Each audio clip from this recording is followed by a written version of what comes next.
Chris, there's no question there is a ton of excitement surrounding this 2018 Yankees team, and perhaps, Jack, that heightened a little bit more today, knowing it's officially beginning with that Aaron Boone press conference. He met with the media for just over 30 minutes, and I'll start by asking you, what was your main takeaway? My takeaway is that Aaron Boone is a man who is very comfortable in his own skin. You could sense it and see it as he answers the questions and talks about what he is embarking on. He knows what he is getting into in managing the Yankees. He knows that the expectation is, hey, you got to try and win a World Series, especially when this team came within one game of getting to the World Series last year. Meredith, you asked him about his first day, and he talked about it being surreal and it being special. But this is a guy, to me, who is ready for this job. He's ready to go. He understands what it takes to be on a championship team, and he's trying to help put those pieces together. Well, when you look at some of the questions he was asked today, he seemed calm throughout all of it. You talked a little bit about the enormity. In your mind, is there any way that you think he's not going to be able to handle the pressure of being the manager of the New York Yankees? Well, I thought he answered that question in an interesting way. He said he hasn't been blindsided yet, but he expects at some point that he will be blindsided. There will be a learning curve. Let's be honest here, Meredith. This is a job that he's never done before. So when you're new at something, you have to learn all of the lessons along the way. But we also know that this is a guy who has a great baseball pedigree, from his grandfather to his father to his brother. And I love the answer he gave during the Yankees interview process with him, where he said he felt as if he's been managing since he was 4 or 5 years old. I asked him whose voice was in his head, and I love the answer that he gave.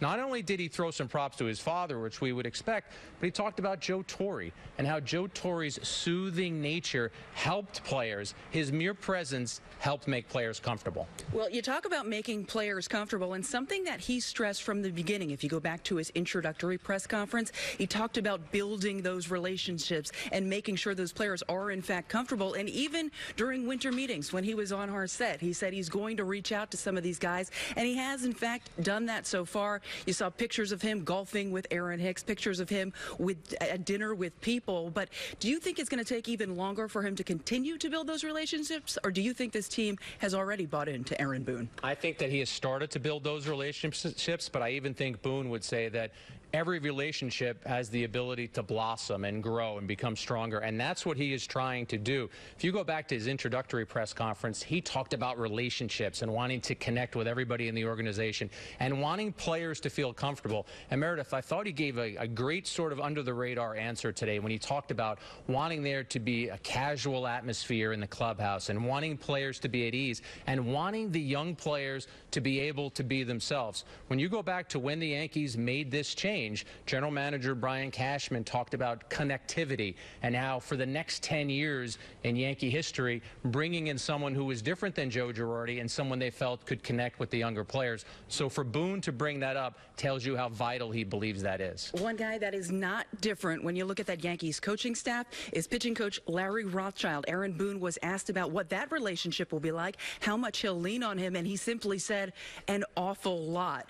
How much of a source will that be for Boone, and how smart is that for him to look to Larry Rothschild, especially early on, to help handle that staff? So basically what Aaron Boone said is what Joe Girardi used to say. We would ask Joe Girardi questions about the Yankee pitching, and he would always say, I have to check with Larry. The Yankees value Larry Rothschild in that role, and I think it's very smart for Aaron Boone to cede many of those decisions to a guy who has been with these pitchers, to a guy who that's his whole operation, is worried about who the pitchers are and what they can do. I think it's smart for Boone to lean on him as a coach.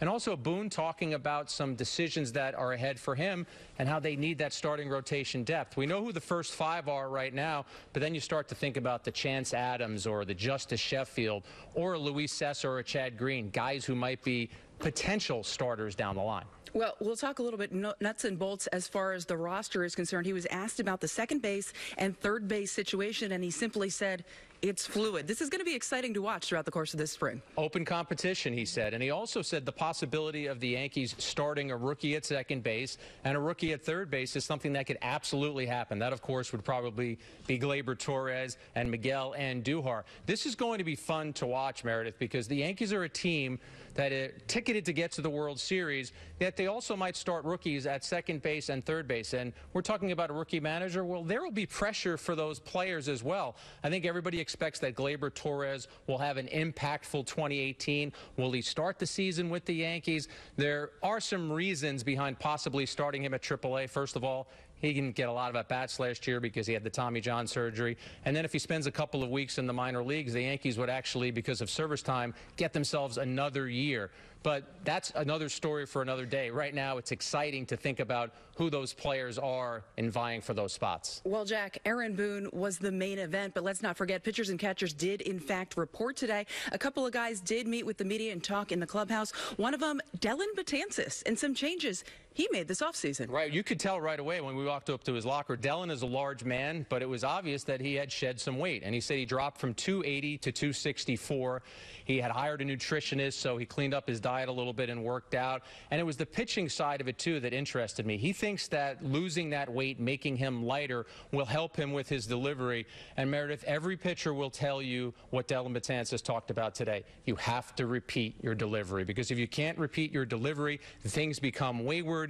You start to lose the plate, and that's what happened to Dellin Betances last year. He needs to repeat that delivery, get back on the same page that he was before September 1st of last year, when he was a guy who the Yankees could bring in and their expectations were great. And Betances told me he did a lot of that training where he was trying to repeat that delivery and get back to basics when it comes to mechanics. In the Dominican Republic, spent about a month there, worked with Chiqui Mejia, also Joel Peralta. He felt like those two guys were influential in trying to get him back on track this season. Also had some correspondence with Larry Rothschild talking after the season. What do I need to do to get back to that old form? Also, Gary Sanchez in the clubhouse. He fielded a lot of questions, but one thing I took away from his whole session was the fact that he acknowledged last year improvements needed to be made, but he's not satisfied. He feels like he can still continue to work and get better this spring training. And I think everything he said was 100% truthful. This was a guy who had a great offensive season, but you start talking about Sanchez's offensive season, and then you remind yourself about the defensive side of things and how there were struggles. And he said he's worked on his defense in the offseason.